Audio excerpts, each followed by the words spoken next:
দুটো দিন দারিংবাড়িতে কাটিয়ে আজ আমরা চলে এলাম গোপালপুর বিচে। বুকিং আছে আমাদের ওডিটিসি পান্থনিবাসে। দারিংবাড়ি থেকে গোপালপুরের দূরত্ব 134.8 কিলোমিটার। একঘেয়েমি কর্মব্যস্ততার জীবনে একটু স্বস্তির খোঁজে যদি নিরিবিলি নির্জনে সময় কাটাতে চান, তাহলে এর চেয়ে ভালো ঠিকানা হয়তো খুব কমই আছে। গোপালপুরের প্রাকৃতিক মায়াভরা সৌন্দর্য এবং সমুদ্রের অসাধারণ রূপ আপনার মন কেড়ে নেবে, এটা একদম সত্যি। ওডিটিসি পান্থনিবাসের কথা আমরা জানতে পারি গুগল সার্চ করে এবং পরিচিত কিছু মানুষের মুখ থেকে। আর প্রবেশ করা মাত্রই আমাদের মনটা একদম ভরে গেল। কি অসাধারণ প্রাকৃতিক সৌন্দর্য, বিভিন্ন ফুল, ফল এবং নানান পাতাবাহারি গাছের সমারোহ, খোলামেলা পরিবেশ এবং কটেজ আকৃতির রুমগুলি অত্যন্ত সুন্দর। এই রিসোর্টের অবস্থান সমুদ্র থেকে একদম 10 মিটারের মধ্যে, প্রাইভেট সি বিচ যাকে বলা হয়। রাত্রে ব্যালকনিতে বসে সমুদ্রের ভিউ এবং গর্জন দুটোই উপভোগ্য। কটেজের রুমগুলি ছিল বেশ প্রশস্ত। প্রতিটি রুমের সাথে একটি করে ড্রয়িং রুমও ছিল, যেখানে আপনি আপনার পরিবার বা বন্ধু বান্ধব নিয়ে একসাথে চায়ের কাপে চুমুক দিতে দিতে জমিয়ে আড্ডা মারতে পারবেন।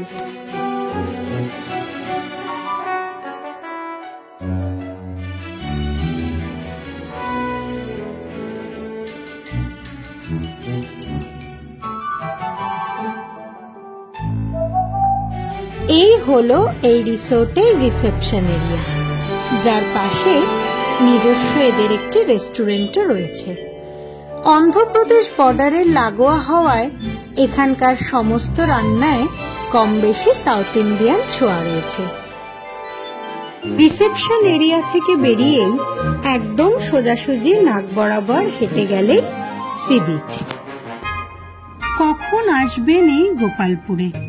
শীতকালটাই মূলত এখানে আসবার জন্য আদর্শ সময়। তাই জন্য ডিসেম্বর থেকে ফেব্রুয়ারি মাসটা আপনারা বেছে নিতেই পারেন। কিভাবে আসবেন? দক্ষিণ ভারত অভিমুখী যে কোনো ট্রেনে উঠুন, নামুন ব্রহ্মপুর স্টেশনে। সেখান থেকে 15 কিলোমিটার আসতে মোটামুটি 45 মিনিট লাগে। তবে আমরা যেহেতু দারিংবাড়ি থেকে এসেছিলাম, আমাদের সময় লেগেছিল ওই ঘন্টা 3 মতন। এবার আসি কেন আসবেন গোপালপুরে। প্রথমত নির্জনতার জন্য। সি বিচ ধরে যে কোনো সময় অনেক দূর অবধি হেঁটে ঘুরে বেড়াতে পারেন। দ্বিতীয়ত পুরী বা দীঘার মতো অত হোটেলের গ্যাঞ্জাম, মানুষের কোলাহল কোনোটাই নেই এই গোপালপুরে। তবে সব ধরনের নাগরিক সুবিধাই আপনি পাবেন। তৃতীয়ত এখান থেকে আপনি চিল্কা বা রামভা 70 থেকে 90 কিলোমিটার ঘুরে আসতে পারবেন। এবার আসি কি কি দেখবেন। গোপালপুর থেকে খানিকটা দূরে গেলেই আপনারা দেখতে পাবেন মা তারা তারিণী টেম্পল। এটা সতীপীঠের একটি পীঠ। পাহাড়ের ওপরে অবস্থিত হওয়ার জন্য রোপওয়ের সুবিধাও রয়েছে। এছাড়াও রয়েছে রামভা চিল্কা লেক, যেখানে বোট রাইড রয়েছে, অথবা বারকুই চিল্কা লেক, এখানেও বোট রাইড রয়েছে। টেম্পারা লেক গোপালপুর থেকে 33.5 কিলোমিটার দূরে। ধাবালেশ্বর গোল্ডেন বিচ, ব্যাকওয়াটার এবং কাজু ফ্যাক্টরি ও গোপালপুর পোর্ট। লাইট হাউসটাও কিন্তু ঘুরে আসা যাবে এই গোপালপুর থেকে। তবে দুঃখের বিষয়, আমরা সময়ের অভাবে কোথাওই যেতে পারিনি। একটা অবসর দিন যাপন করলাম নিজেদের পরিবারের লোকজনদের সাথে।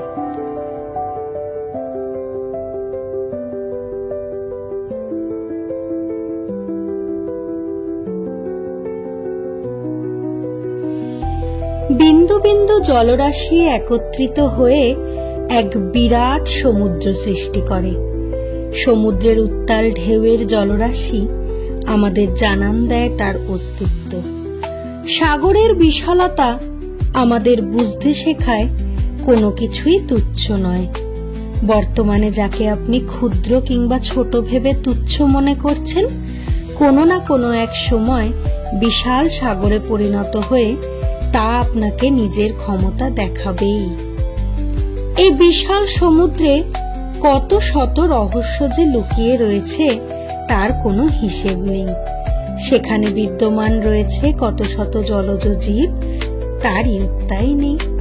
সমুদ্র আমাদের শিক্ষা দেয় উদার হতে, আর বুঝিয়ে দেয় যে জীবনের সময় কতটা মূল্যবান।